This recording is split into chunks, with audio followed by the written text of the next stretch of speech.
Good morning. Pastor Mike, Ascension Lutheran Church, Wichita, Kansas. A neighbor whom I know and talk with often had placed a couple of large, weathered Kansas limestone boulders on either side of his driveway. Pretty stones when you look at their pockmarks and features. He said he was tired of people driving through his grass. This gentleman is extremely meticulous with his yard and flower beds. The stones, though, seem to attract cars like sugar water attracts hummingbirds, only in louder and more painful ways. Over the past couple of years, a number of his friends and family and UPS drivers have run over the kitchen trash can-sized boulders. Twice, cars drove on top of them and got stuck. One pickup driver ran over them, scraping the side panel. A number of delivery drivers played ping pong with them. Never realized they were there until they were. Boulders rarely lose. Enough well-meaning individuals were unable to avoid them that he finally realized, it's not you, it's me. He tried the opposite for some time. I built a great driveway. People just need to learn how to drive better. It's not me, it's them.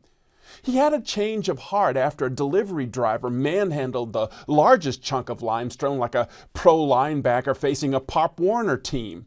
"I'll show you who's boss," the truck driver said as he hooked the boulder with a bumper and left it lying in the ditch. The stones were gone the next day. Too often we refuse to own the problems we create.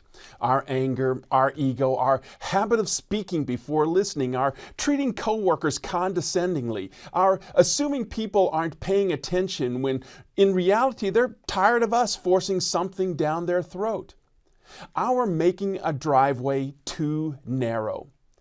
What needs changing in your life so that people enjoy driving next to you more often? What proud structures need tearing down and removing so that people stop getting stuck? Humility is a good thing. It was a core trait of Jesus. Jesus humbly walked the path to death and the grave, not simply to obey his Father's will, but also because of his tremendous love for you and me, his people. St. Paul says that Jesus, though he was God, did not think being equal with God was something to hang on to at all costs. Instead, he humbled himself, becoming obedient to death, even death on a cross. But it doesn't end there. St. Paul says that God exalted his Son to the highest place, above all things, because of his humble obedience and willing sacrifice, putting him in charge of everything. Our humility may not be rewarded in this world, but God knows it and sees it and has more than we can imagine in store for us. Those places in your life that people keep running into, perhaps, possibly, maybe, it's you more than them. May your Easter joy be with you this week.